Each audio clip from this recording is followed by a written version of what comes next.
Hello, আজকের এই বিশেষ বিশ্লেষণে আপনাদের স্বাগতম। আজ আমরা কথা বলবো এমন একটা বিষয় নিয়ে যা আমাদের সবার জীবনের সাথে একদম ওতপ্রোতভাবে জড়িয়ে আছে, আর তা হলো মনোযোগ এবং বিক্ষিপ্ততার পেছনের দারুণ একটা স্নায়ু বিজ্ঞান বা নিউরোসায়েন্স। আজকের এই ভীষণ ব্যস্ত পৃথিবীতে আমরা সবাই কিভাবে যেন নিজেদের ফোকাস হারিয়ে ফেলছি, তাই না?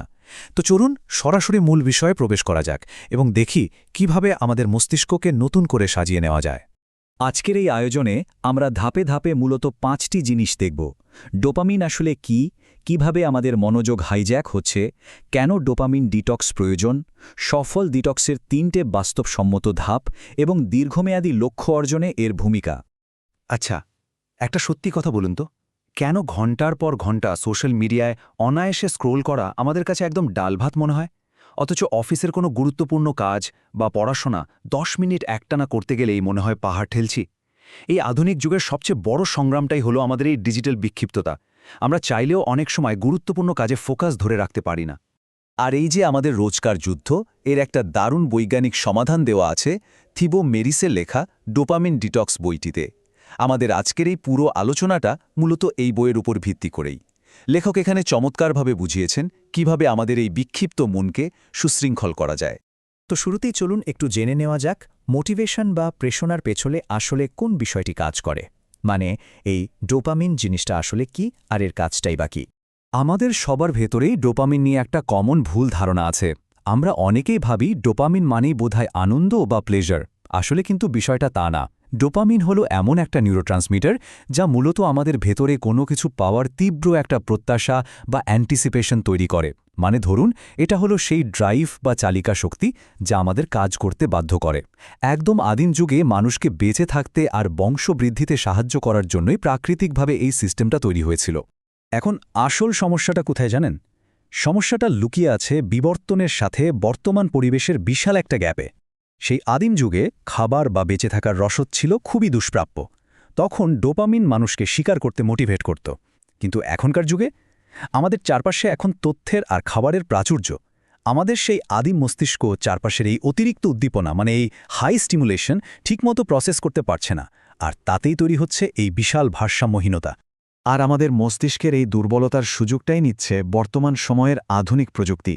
চলুন দেখি কিভাবে তারা আমাদের মনোযোগ ছিনতাইয়ের ফাঁদ পেতেছে। সোশ্যাল মিডিয়ার অ্যালগোরিদম, ফোনে সারাক্ষণ বাজতে থাকা নোটিফিকেশন, চিনিযুক্ত প্রসেসড খাবার কিংবা ভিডিও গেমস, এগুলো কিন্তু এমনি এমনি তৈরি হয়নি। টেকনোলজি এবং ফুড ইন্ডাস্ট্রি ঠিক এই জায়গাতেই আঘাত করে। তারা তাদের প্রোডাক্টগুলো এমনভাবে ডিজাইন করে যাতে আমাদের মস্তিষ্কে অস্বাভাবিক মাত্রায় ডোপামিন রিলিজ হয়। বলতে গেলে আমাদের ব্রেনকে ইচ্ছাকৃতভাবে ওভার স্টিমুলেট করা হচ্ছে।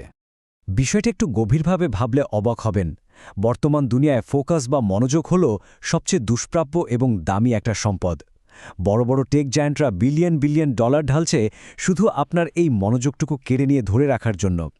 আপনি যত বেশি সময় ওদের প্ল্যাটফর্মে পড়ে থাকবেন, বিজ্ঞাপনের মাধ্যমে ওদের পকেট তত ভারী হবে।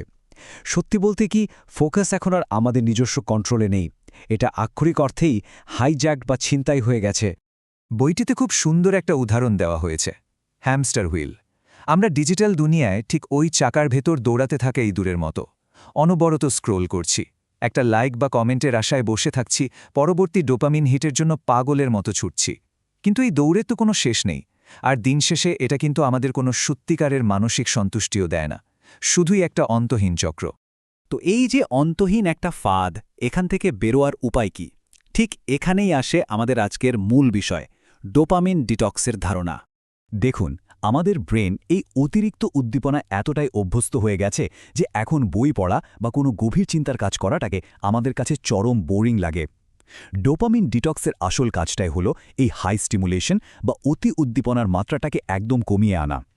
যখন আমরা চারপাশের এই আর্টিফিশিয়াল বা কৃত্রিম উদ্দীপনাগুলো সরিয়ে ফেলব, তখন দেখবেন ওই সাধারণ আর তুলনামূলক বোরিং কাজগুলোই আবার কতটা ইন্টারেস্টিং আর ফলপ্রসূ মনে হচ্ছে।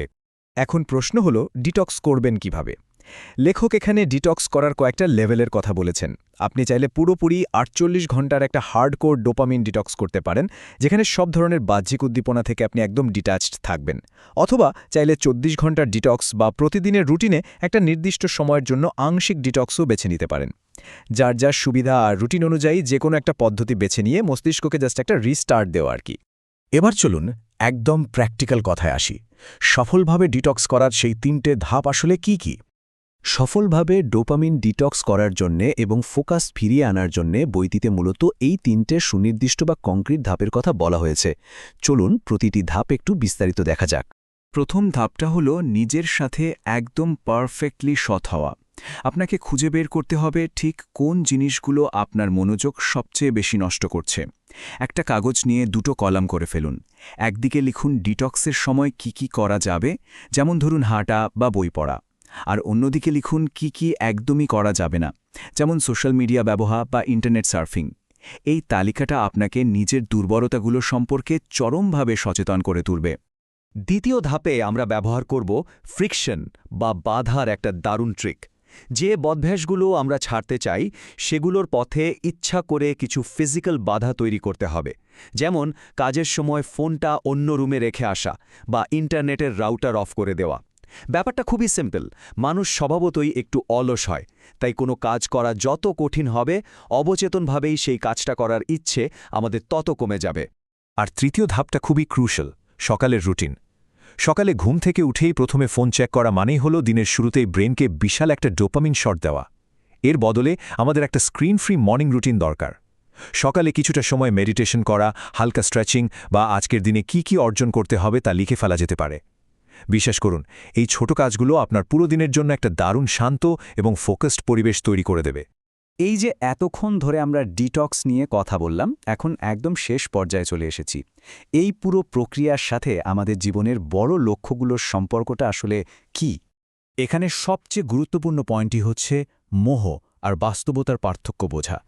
বারবার নোটিফিকেশন চেক করে যে ডোপামিন হিট আমরা পাই, সেটা আসলে আমাদের মনের সাময়িক সুখের একটা মিথ্যে মোহ বা ইলিউশন তৈরি করে। কিন্তু সত্যিটা হলো, এই ক্রমাগত উদ্দীপনা আমাদের দীর্ঘ সময় ধরে গভীরভাবে চিন্তা করার ক্ষমতাকে ধ্বংস করে দিচ্ছে। সত্যিকারের পূর্ণতা বা স্যাটিসফ্যাকশন কিন্তু সস্তা ডোপামিনে আসে না, সেটা আসে কঠিন কোনো লক্ষ্যে দীর্ঘ সময় ধরে ফোকাস ধরে রাখার মাধ্যমে। বইয়ের একটা অদ্ভুত কিন্তু সত্যি তথ্য দিয়ে আপনাদের একটু ভাবাই। অ্যাপেলের প্রাক্তন সিইও স্টিভ জবস থেকে শুরু করে ফেসবুকের অনেক বড় বড় এক্সিকিউটিভরা, তারা তাদের নিজেদের ছেলে মেয়েদেরকে এই সোশ্যাল মিডিয়া বা প্যাড ব্যবহারে কঠোর নিষেধাজ্ঞা দিয়ে রাখতেন। একবার ভেবে দেখুন তো, যারা এই মনোযোগ আকর্ষণকারী টেকনোলজিগুলো বানাচ্ছেন, তারা নিজেরা খুব ভালো করেই জানেন যে এগুলো আমাদের ব্রেনের জন্য কতটা মারাত্মক ক্ষতিকর। তো আজকের এই আলোচনা আমরা শেষ করব ছোট্ট একটা প্রশ্ন দিয়ে।